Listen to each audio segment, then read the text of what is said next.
السلام عليكم، مرحبا بكم معنا اليوم في قناة مأكولات شهية. كنتمنى هذا الفيديو يلقاكم بتمام الصحة والعافية إن شاء الله.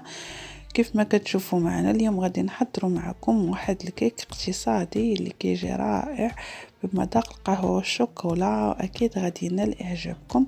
خليكم مع المقادير والطريقة.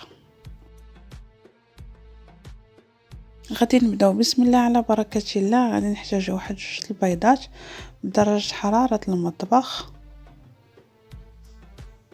وكذلك واحد كأس إلا ربع ديال السكر سنيدة أو سكر حبيبات، وغادي نخلطوا العناصر مع بعضياتهم.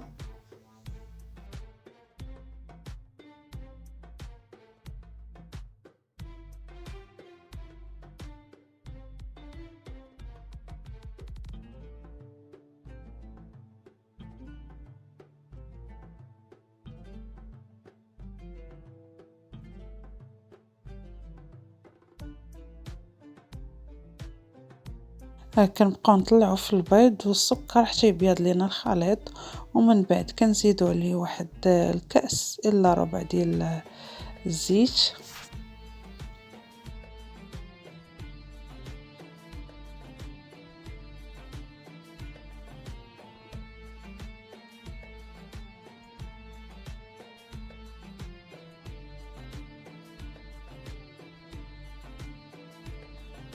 وهنايا غادي نحتاجو كذلك واحد نصف كأس ديال القهوة، قهوة معصرة أو سريعة الذوبان اللي متوفر عندكم، تكون دافية ما تكون سخونة وما تكونش باردة.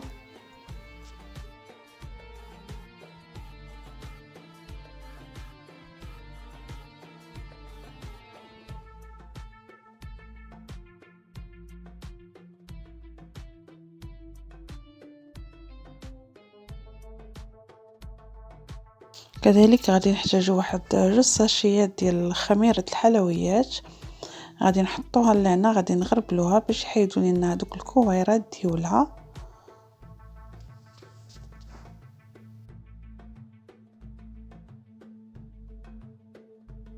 وكذلك غادي نضيفو للخليط واحد 2 المعالق كبار ديال الكاكاو المور،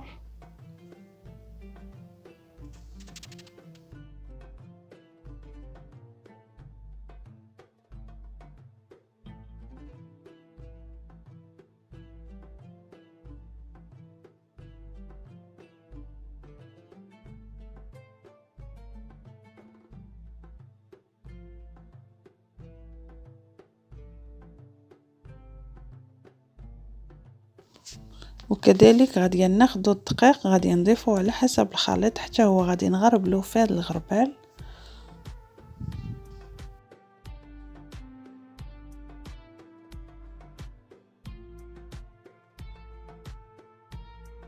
وكنبقاو نضيفو الدقيق بالتدريج حتى نحصلوا على القوام اللي بغينا.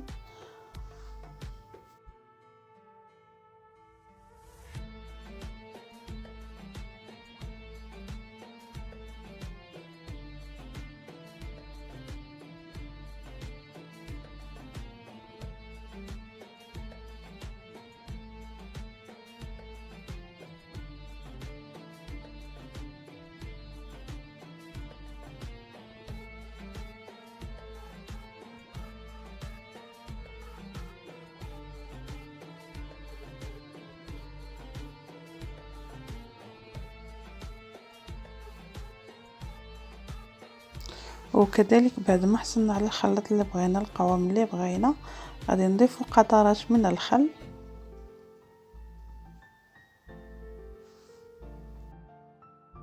كناخدو هاد المول وكندهنوه بالزيت وكنديروا ليه الدقيق، ومن بعد كنصبوا فيه الخليط وكندخلوه الفرن اللي شعلناه من قبل على 180 درجة.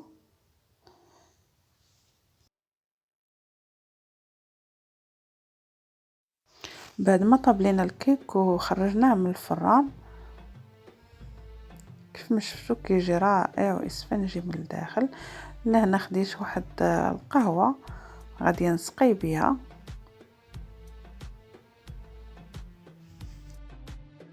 هنايا ندوزو غادي نحضرو الكريمه اللي غنديروها من الفوق.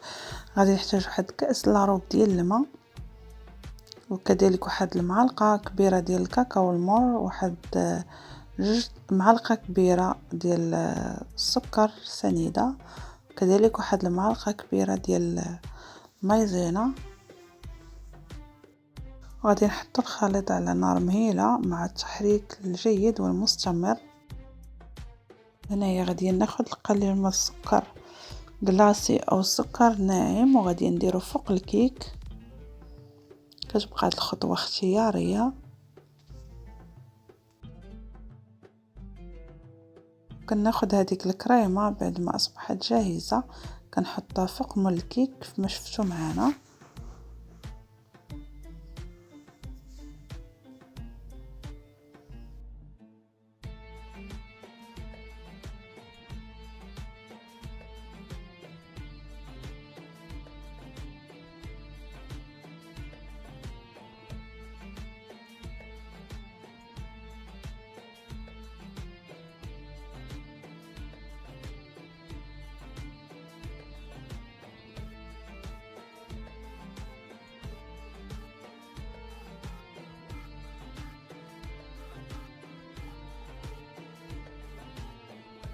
وهذا هو الشكل النهائي ديال الوصفه ديال اليوم. كتستحق التجربه، غير جربوها غادي تنال اعجابكم واعجاب وليداتكم. وما تبخلوش لنا باللايكات ديالكم، وفضلكم كنزيدوا القدام بصحه والراحه. وفي فيديو قادم ان شاء الله، والسلام عليكم.